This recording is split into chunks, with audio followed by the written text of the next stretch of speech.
Muy bien, entonces en la última clase estuvimos hablando sobre la ley de Ohm. La ley de Ohm, como les había mencionado, tradicionalmente se conoce por una ecuación que es la consecuencia de la ley de Ohm, pero realmente lo que la ley de Ohm me dice es que los materiales que siguen esta regla son aquellos para los cuales el campo eléctrico es paralelo a la densidad de corriente. Eso quiere decir que los portadores de carga se van a mover paralelos a, a el campo eléctrico que los obliga a moverse. Entonces hablamos de la relación de proporcionalidad o la constante de proporcionalidad que existe, que es la resistividad. Y pues eso clasifica a los materiales en tres tipos: en los materiales conductores, en los materiales aislantes. Los materiales conductores son aquellos que tienen una baja resistividad y los materiales aislantes son aquellos que tienen una alta resistividad. Y los semiconductores están allí en el medio. Pero básicamente la diferencia entre los tres, en el caso de los metales, pues básicamente la diferencia está en la respuesta que tienen estos con la temperatura. Eso es de lo que vamos a hablar hoy. Resistividad versus temperatura. Entonces, en el caso de los metales, que son los más comunes, nosotros tenemos una respuesta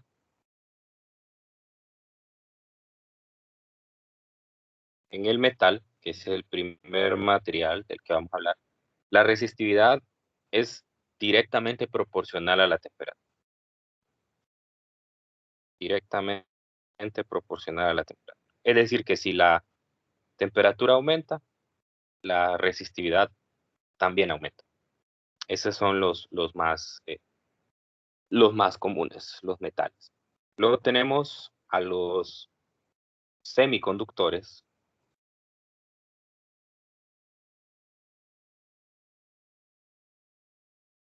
Bueno, aquí de paso voy a aprovechar para poner la relación que existe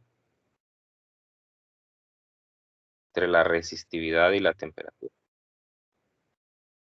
1 más alfa delta T. Esta ecuación es la que me modela, en el caso de los metales, que son los que nosotros vamos a trabajar en clase, nos modela cómo varía la resistividad respecto a la temperatura. Es decir, que son directamente proporcionales, se logra ver directamente allí en la ecuación. Si se fijan en esa ecuación, en su estructura es exactamente igual a la de la expansión térmica, expansión térmica de los sólidos, donde allá lo que modelábamos es los cambios en longitud, en área, en volumen. En este caso, el ρ representa la resistividad, el ρ sub 0 representa la resistividad en una temperatura inicial. El delta T, en el delta T está la temperatura final y la temperatura inicial. Y el alfa, pues es un coeficiente que se conoce como el coeficiente de temperatura de resistividad. Entonces, ese coeficiente usted lo puede encontrar, así como en el caso de la expansión térmica, este lo pueden encontrar tabulado. Entonces, está la tabla 25.2 del libro de texto, donde se presentan los valores aproximados para el coeficiente de temperatura de la resistividad para la temperatura ambiente. Para la temperatura ambiente, bueno, en realidad hay un pequeño cambio, pero no es tan significativo. Entonces, para intervalos de temperatura que no sean muy bruscos, podemos considerar que ese alfa se mantiene constante, así como lo hacíamos en el caso de la expansión térmica, ¿no? La expansión térmica, el alfa, ya en la realidad no es una constante, sino que varía también con la temperatura, pero para propósitos prácticos y para cambios no tan bruscos de temperatura, entonces nosotros podemos considerar que es una constante. Ahí puede encontrar valores para el aluminio, para el latón, para el cobre, el hierro, el plomo, etcétera. Hay muchos metales. Bien, están los semiconductores también. En el caso de los semiconductores, la respuesta es, es opuesta a los metales. Es decir, la resistividad disminuye con el aumento de la temperatura. Por lo tanto, la resistividad es proporcional al recíproco de la temperatura. Entre más grande es la temperatura, más pequeña se vuelve la, la resistividad. Ese es el caso de los semiconductores. Son materiales muy utilizados en la fabricación de placas para dispositivos electrónicos. Los más usados son el germanio y el silicio. Y finalmente tenemos los superconductores, muy estudiados actualmente. Los superconductores no suelen ser materiales puros, suelen ser compuestos de varios elementos. Y estos superconductores, la diferencia y el por qué son tan estudiados es porque llegan a tener una temperatura crítica. Entonces, por debajo de una temperatura crítica, la resistividad se vuelve cero. Y eso es una gran ventaja porque permite que la corriente fluya sin ninguna resistencia. Entonces, eso quiere decir que usted baja y normalmente esa temperatura es una temperatura muy baja, es una temperatura cercana al cero absoluto. Eso vuelve todavía más el manejo con estos materiales, porque pues obviamente hay que enfriarlos tanto y eso quiere decir que no, pues no se pueden conseguir a temperatura ambiente, aunque, aunque últimamente se han estado encontrando superconductores, por eso se explora con diferentes eh, compuestos, se está explorando y se han encontrado algunos que están a temperaturas un poco más altas y eso lo vuelve una mejor aplicación. Pero bien, nosotros vamos a centrar nuestra atención por ahí.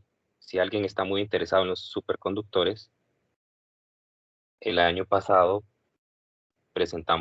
tuvimos un evento en la Escuela de Física, donde un compatriota, que fue mi compañero en la licenciatura, está estudiando en Alemania y justamente trabaja con superconductores. Entonces yo le puedo pasar el enlace de la plática que él dio y habla en mucho detalle sobre él. Ahí me pueden escribir aparte por el chat si la quieren ver. Muy bien, entonces estamos en eso, ¿no? Estamos en que la resistividad cambia con la temperatura. Listo. Más adelante vamos a hacer un ejercicio donde vamos a utilizar esa ecuación, la ecuación de los metales, que básicamente son problemas como los que hicimos en expansión térmica. Expansión térmica. Entonces vamos a relacionar la temperatura con valores de resistividad y pues vamos a encontrarla para eso.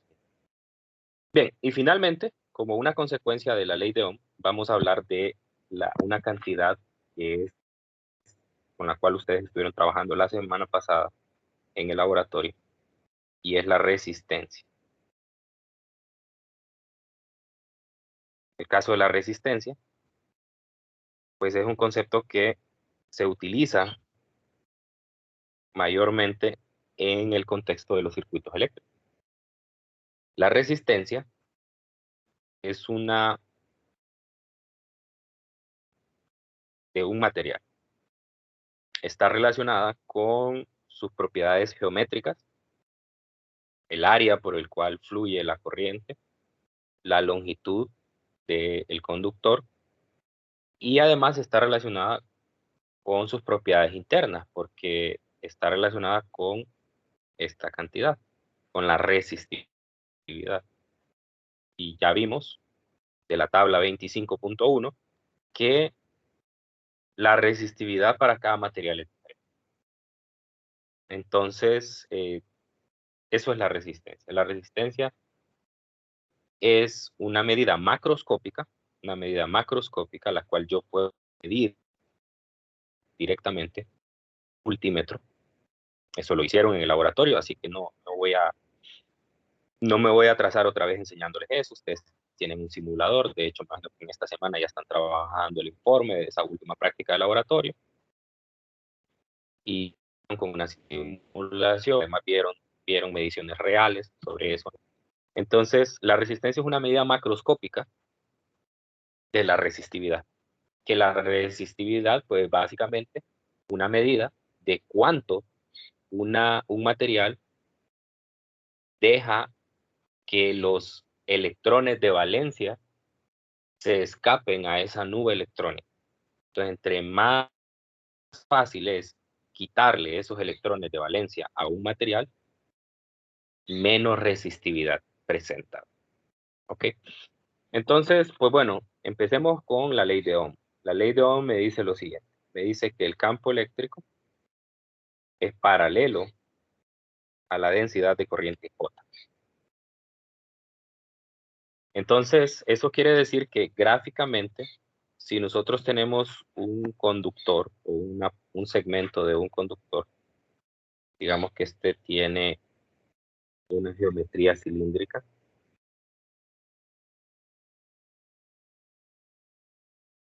Una geometría cilíndrica. Entonces, pues obviamente para que exista un flujo de cargas, entonces debe de haber una diferencia de potencia. Entonces vamos a decir que en esta cara del conductor hay un mayor potencial. Y en esta otra cara hay un menor potencial. Entonces, como hay un potencial mayor en la cara que estamos viendo aquí de frente, por lo tanto, entonces, recuerde, la corriente fluye de mayor a menor potencial. Entonces, por lo tanto, la corriente viene en esta dirección, la corriente I.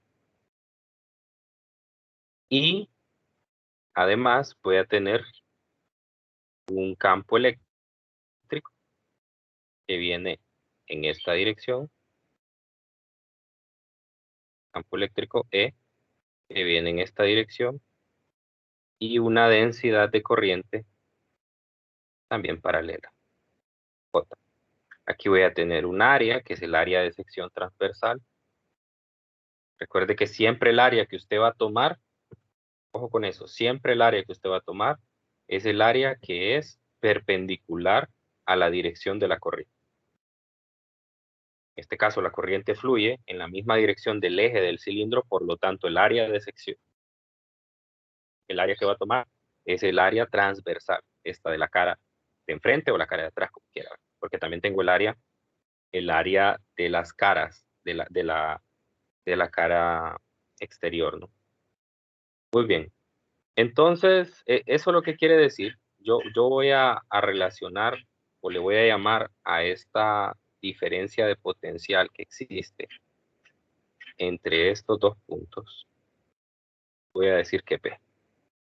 Normalmente así se representa, una V, una V. La diferencia de potencial entre los dos extremos. Ya no escribimos el delta, sino que solo V. Bueno, entonces lo que voy a hacer es que voy a sustituir la ecuación anterior de la ley de Ohm con dos ecuaciones. La primera ecuación que tengo es una que viene de la definición integral.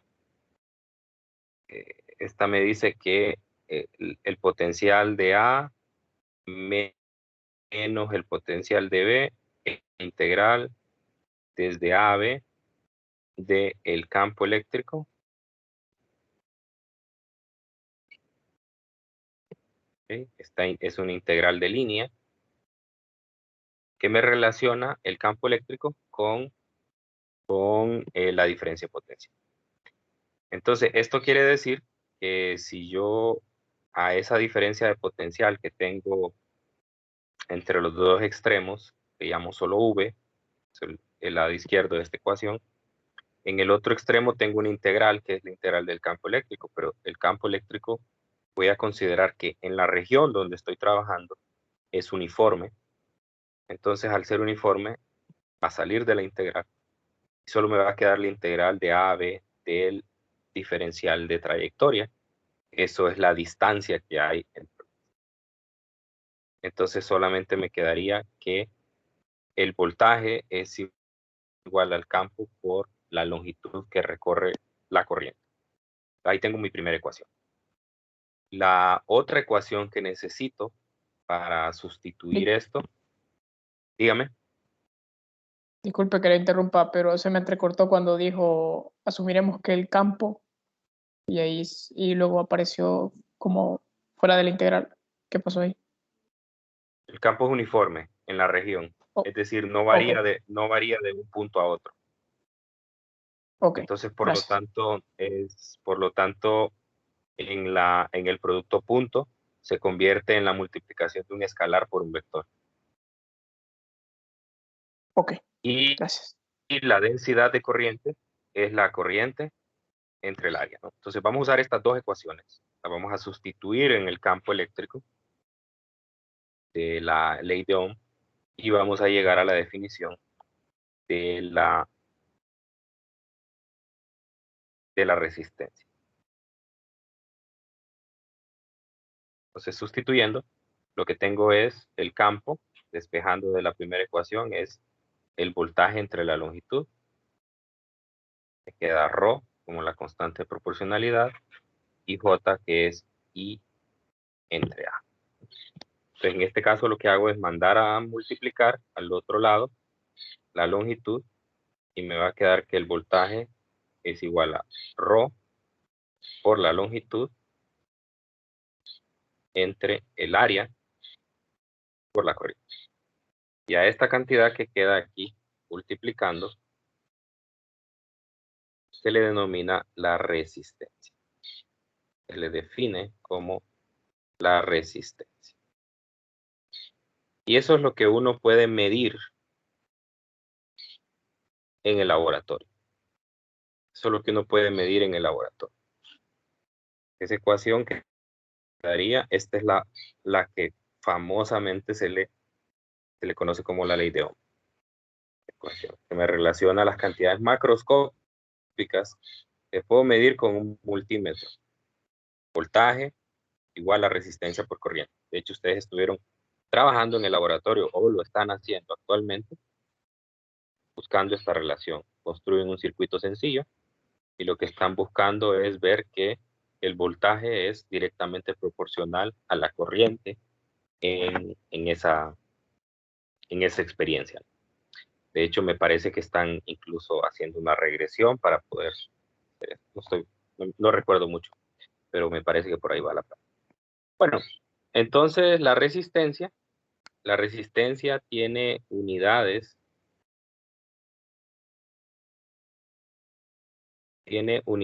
de ohm y se abrevia con la letra griega omega minúscula. Entonces, eso es la resistencia. Voy a poner aquí abajo también quede. La resistencia, entonces, es la resistividad por L, que es la longitud del conductor, entre A. Bien, entonces, también en la práctica nos dimos cuenta de que esta cantidad la podemos usar a nuestro favor los dispositivos electrónicos. Y entonces que por lo tanto nosotros podemos crear unos dispositivos. Hemos podido crear unos dispositivos que se conocen como resistores. Y estos resistores vienen a ser como una especie de controladores de la corriente que le puede llegar a un determinado dispositivo.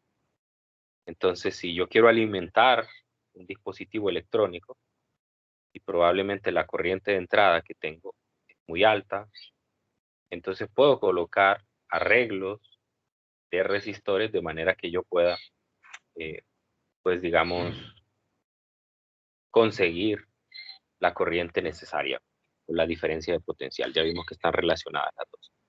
Muy bien. Entonces, en ese sentido, no voy a hablar tanto de esto porque ustedes lo tocaron en el laboratorio. De hecho, estuvieron incluso midiendo con la simulación cómo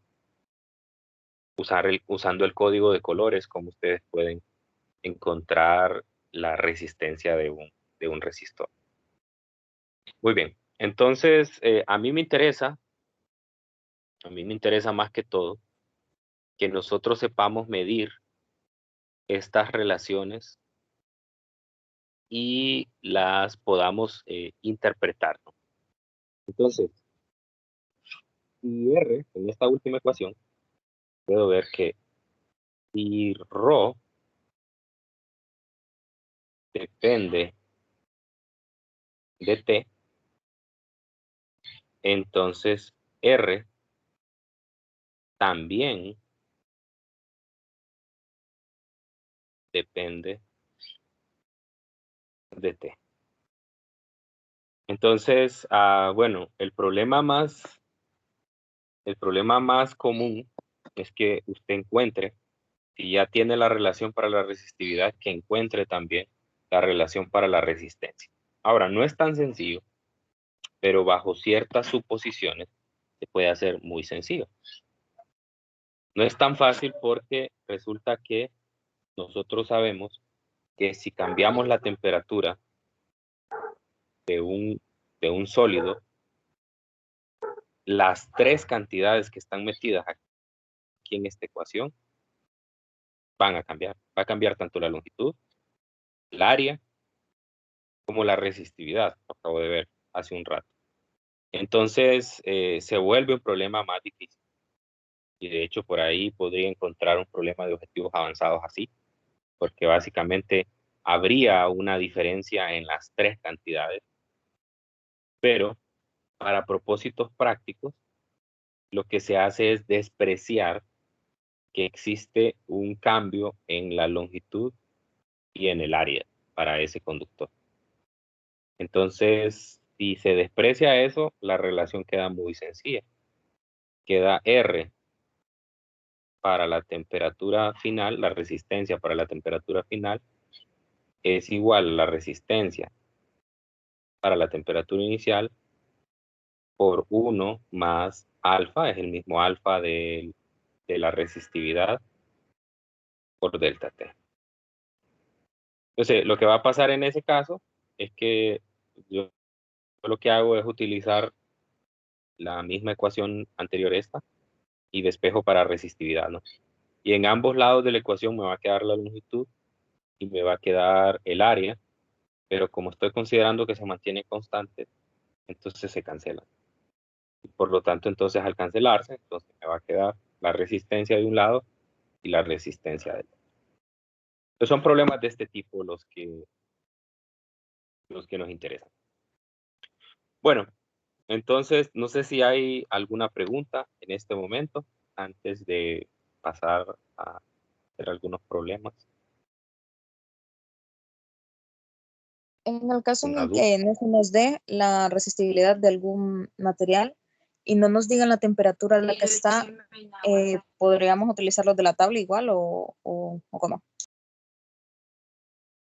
La resistividad de la tabla está medida a una determinada temperatura.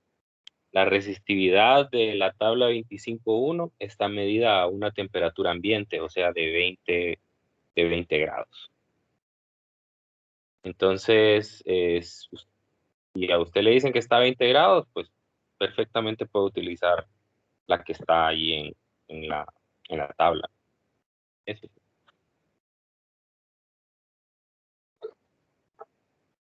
Ok, algo más, porque el problema que voy a hacer a continuación me voy a salir un poquito de lo que estamos hablando últimamente. Es un problema más que todo lo que hablamos el jueves.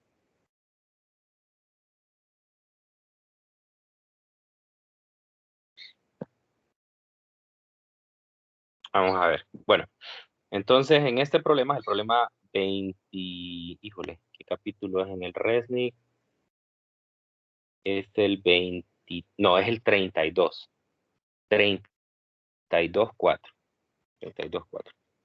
El problema 32.4 del RESNIC me dice que una corriente pequeña, pero mensurable, de 123 pico ampere. Pico es un prefijo del sistema el sistema inglés, el sistema internacional pico, un prefijo del sistema internacional de por 10 a la menos 12. 10 a la menos 12. Es una cantidad de corriente muy, muy pequeña. Existe un alambre de cobre, entonces, ojo, aquí ya me están dando el conductor, probablemente esto tiene que ver con propiedades del mismo, cuyo diámetro es de 2.46 milímetros. Calcule la densidad de corriente y la velocidad de arrastre de los electrones. Entonces, vamos a recordar, primero para el inciso A, vamos a recordar algunas de las ecuaciones.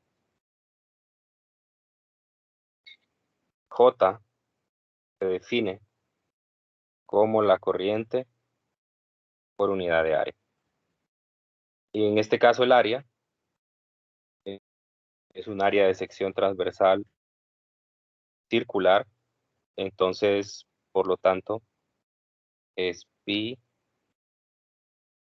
por radio al cuadrado. Pero lo que me están dando es el diámetro. Entonces yo sé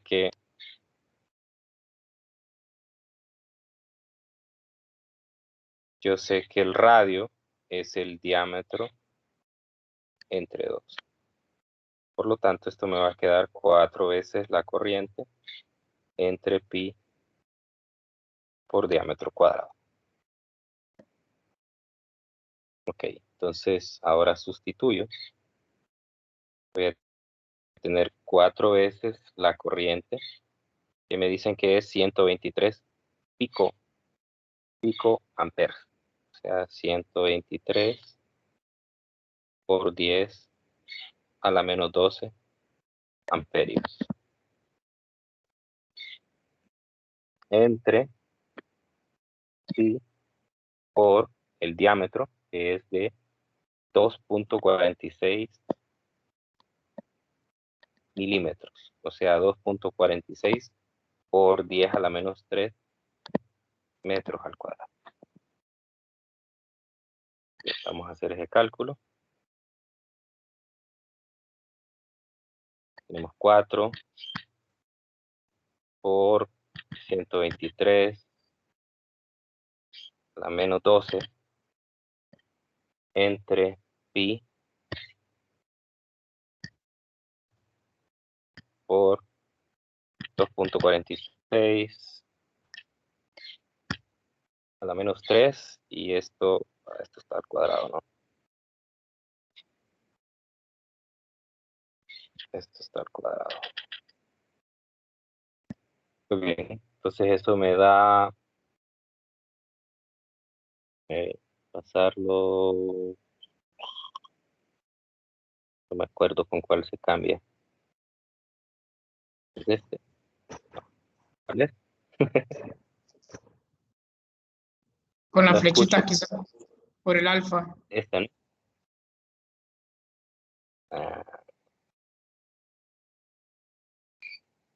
No. Bueno, a lo tradicional, ¿no? 1, 2, 3, 4, 5, 2.52.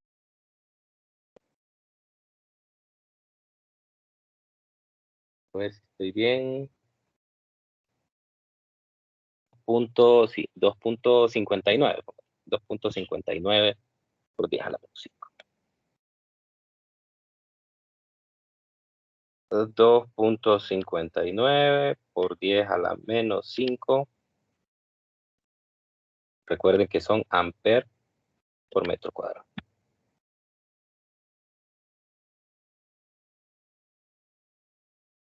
Listo. Entonces, ya tengo mi primer resultado, que es la densidad de corriente.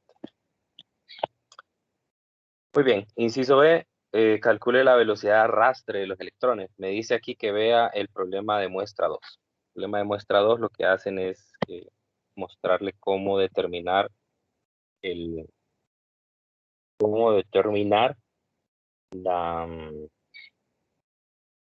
la densidad de los portadores de carga, el N minúsculo. Entonces recordemos que J, teníamos esta ecuación de la clase anterior, J es igual a N, que es la concentración de portadores de carga, por la carga, por la velocidad de arrastre. Entonces lo que yo ando buscando es la velocidad de arrastre. Así que sería J entre la concentración por la carga.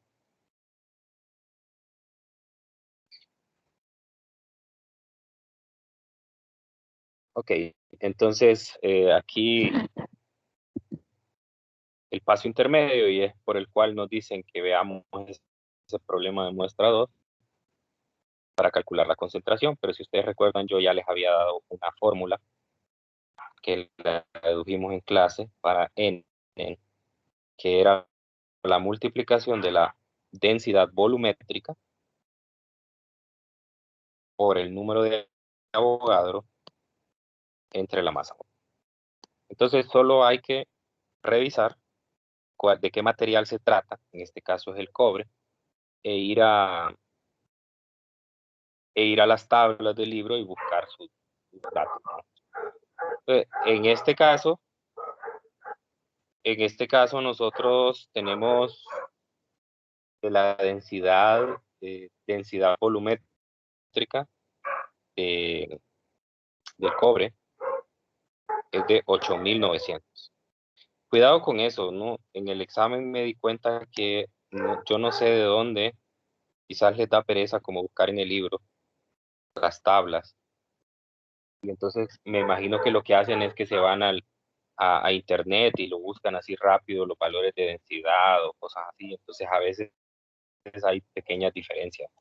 Por eso tal vez los problemas no le salen, las respuestas que están en las opciones del examen no le salen exactamente iguales.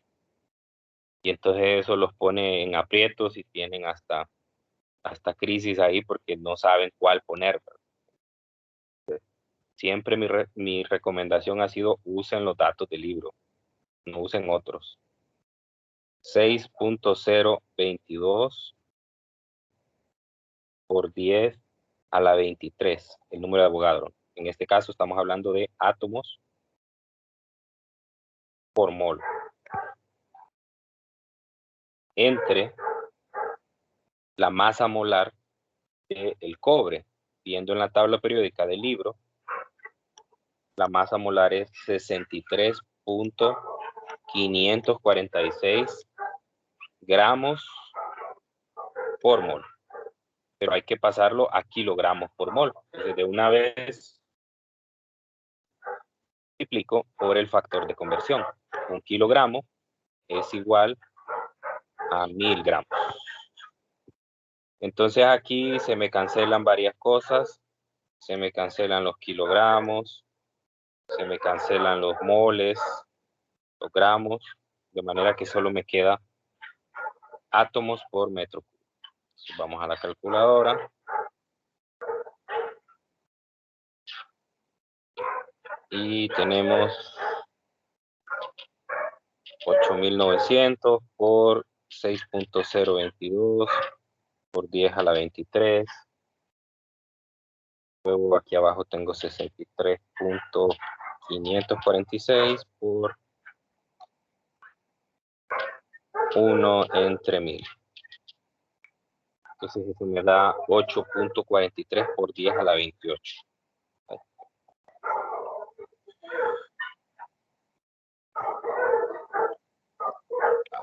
A ver, 8.43 por 10 a la 28. La 28. Átomos por metro cúbico. Muy bien. Entonces ahora lo que debo de hacer es sustituir en la relación de la velocidad de arrastre. Entonces la velocidad de arrastre va a ser J, que yo ya lo había determinado antes, 2.59 por 10 a la menos 5. 2.59 por 10 a la menos 5 amperes por metro cuadrado entre la concentración, que es 8.43 por 10 a la 28 metros a la menos 3. Por la carga, que es la carga de los portadores, son electrones, 1.602 por 10 a la menos 19 voltios. Entonces, se me cálculo 2.59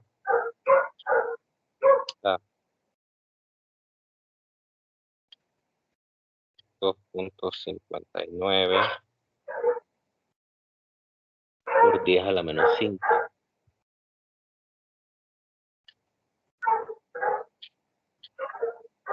entre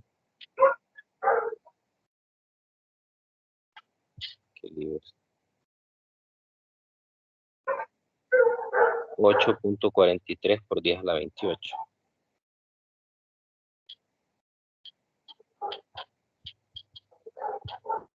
Uno punto 602. Entonces me da 19.2 por 10 a la menos 16.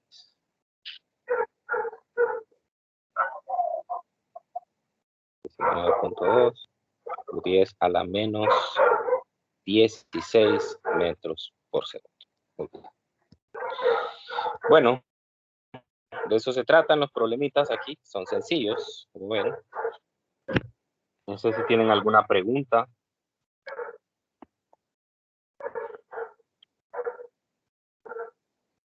Todo está claro, está sencillo.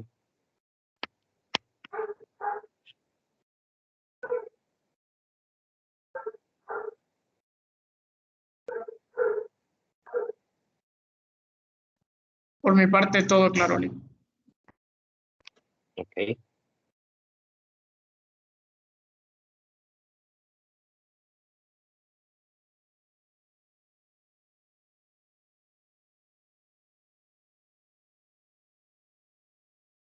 Ok, vamos a buscar un problema de lo que estuvimos hablando hoy. Vamos a ver. Podría ser el...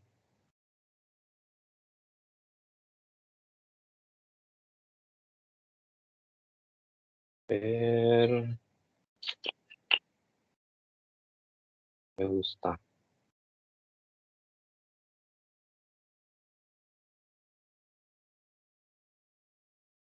El 27. 27.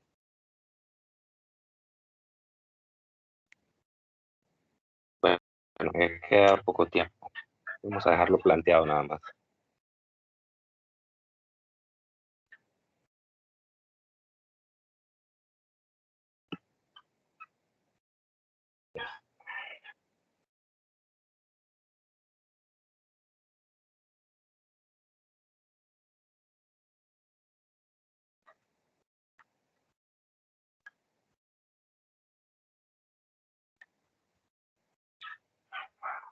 Bien.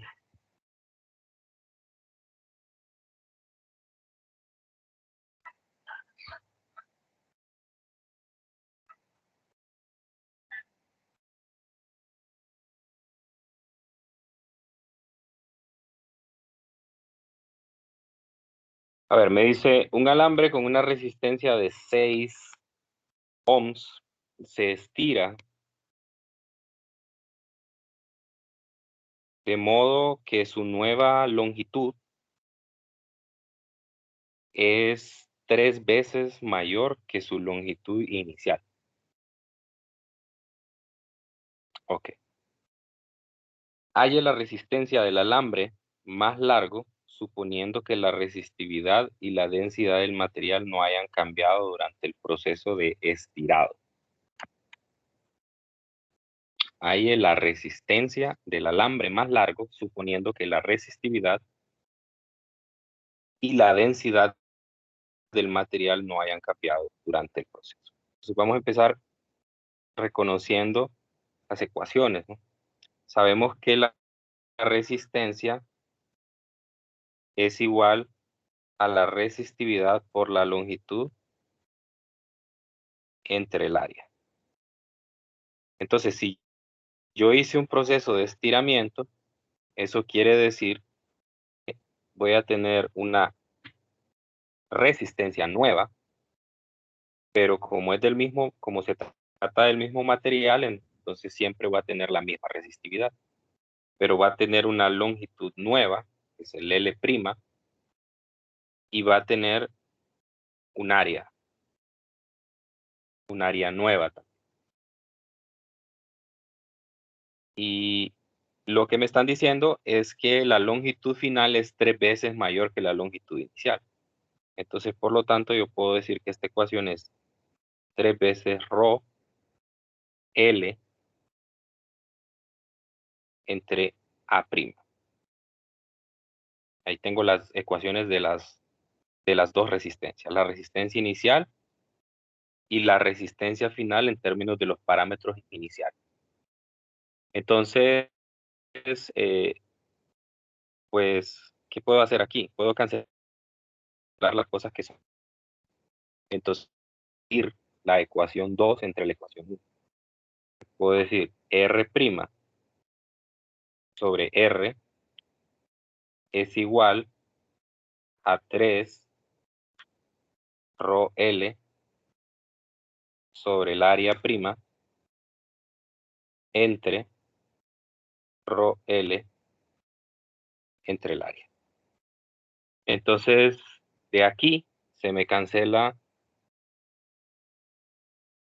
el ρ L y solamente me va a quedar 3 veces el área inicial entre el área final. Esta es una ecuación, esta es la ecuación, digamos, 1. Esta es la ecuación 2. Y lo que estoy haciendo aquí es dividiendo 2 entre 1 para darme una tercera ecuación. Otra cosa que yo sé, este es, digamos que el punto de partida, punto 1. Y el punto 2 es que yo sé, me están hablando de la densidad del material, o sea, la densidad volumétrica. La densidad volumétrica, yo siempre le pongo este subíndice B para diferenciarla de la resistividad, es el cociente entre la masa y el volumen. Entonces va a ser la masa, bueno, mejor lo voy a poner una M, porque la puedo confundir con la masa molar. La masa del material, y pues obviamente voy a asumir que el conductor es un conductor cilíndrico. Entonces va a ser el área de sección transversal y su longitud. Área de sección transversal y su longitud. Entonces, pero la densidad no va a cambiar. es lógico que no cambie, incluso el mismo problema me lo dice, la densidad del material no cambia. Entonces, por lo tanto, esta ecuación es igual a la masa y el radio nuevo y la longitud. O sea, es decir, la densidad se expresa para la nueva longitud como el segundo término, pero tienen que ser iguales porque la densidad se mantiene igual. Entonces, si yo tomo la última igualdad, es decir, si trabajo nada más con esta parte, entonces aquí lo que puedo ver es que se me cancelan las masas, se me cancelan pi. Y solamente me va a quedar, vamos a ver, bueno, no voy a cancelar pi, porque al final eso es el área también, y en las ecuaciones anteriores tengo el área. Solo voy a cancelar las masas. Entonces lo que me va a quedar aquí es 1 sobre el área por la longitud es igual a 1 sobre el área prima por la longitud. En otras palabras, el área por la longitud es igual al área por la longitud prima. Y si despejo para el área primada, A', entonces esto me va a quedar pues el área inicial por la longitud entre la longitud primada. Pero yo ya sé la relación que existe entre ellas. Yo sé que la longitud final es 3 veces la longitud inicial. O sea que el área por la longitud es entre 3L. Cancelo las longitudes y encuentro la relación que existe entre las áreas.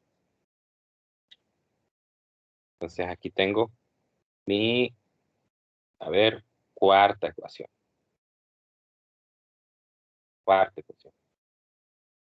Entonces le voy a quitar unos minutos porque solo me falta una línea para terminar el problema y no quiero, pues, no sería conveniente dejarlo incompleto. Entonces ahora lo que voy a hacer es que voy a meter esta relación de área primada con el área inicial. La voy a meter aquí en la ecuación de la resistencia, Vamos a sustituir.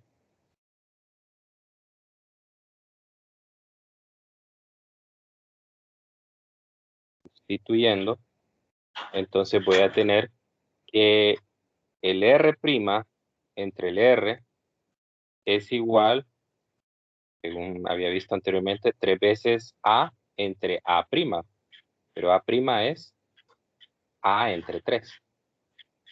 Entonces sería 3 veces el área entre el área primada, que es A entre 3. Ahí se me cancelan las áreas y solo me queda 3 por 3, que es 9. Por lo que es lo mismo, el R' es 9 veces el R inicial. Por eso en el problema a mí solo me dan un dato, solo me dan la resistencia inicial, 6 ohms, perdón. Entonces, lo único que me piden es la resistencia del alambre más largo. Entonces sería, el R' sería 9 veces 6 ohms, lo cual es 54 ohms. Y esa es la respuesta. ¿Quedó claro? Los pasos de sustitución. Listo. Vean, solo planteé las dos resistencias. Díganme. Voy a bajar un poco. Ahí donde tiene densidad volumétrica, no entendí la idea de qué pasó. Aquí. Ajá, ahí. Ok. La densidad volumétrica la puedo expresar como la masa entre el volumen. Pues tengo la masa en el numerador, en el denominador tengo el volumen que es pi r cuadrado por L, ¿no? Entonces, esto es el volumen cilíndrico que hay, ¿no? Pero la densidad volumétrica es constante. Entonces, eso quiere decir que la densidad volumétrica también se puede expresar como la masa entre el volumen, pero el volumen final. O sea, es decir, yo voy a tener el área final por la longitud inicial. Pero los puedo igualar la densidad inicial con la densidad final, porque la densidad no cambia, ¿no? No cambia. Es como que haya expresado individualmente la densidad inicial, por otro lado haya expresado la densidad final y las iguales, solamente que yo lo hice un solo paso. Entonces después, aquí tengo como factor común en ambos lados de la ecuación, tanto la masa como pi también. Pero no cancelé el pi porque yo realmente en la ecuación número 3 tenía ya la relación de las resistencias, pero me aparecían las áreas, y las áreas yo no sé cómo se relacionan. Entonces eso lo pude encontrar a partir de aquí. Defino aquí el área inicial, el área final. Entonces aquí ya puedo encontrar, porque me quedan las áreas en términos de las relaciones de las longitudes, que esas sí las tengo, ¿no? La longitud final es 3 veces la longitud inicial. ¿Estamos? Sí. ¿Alguien más?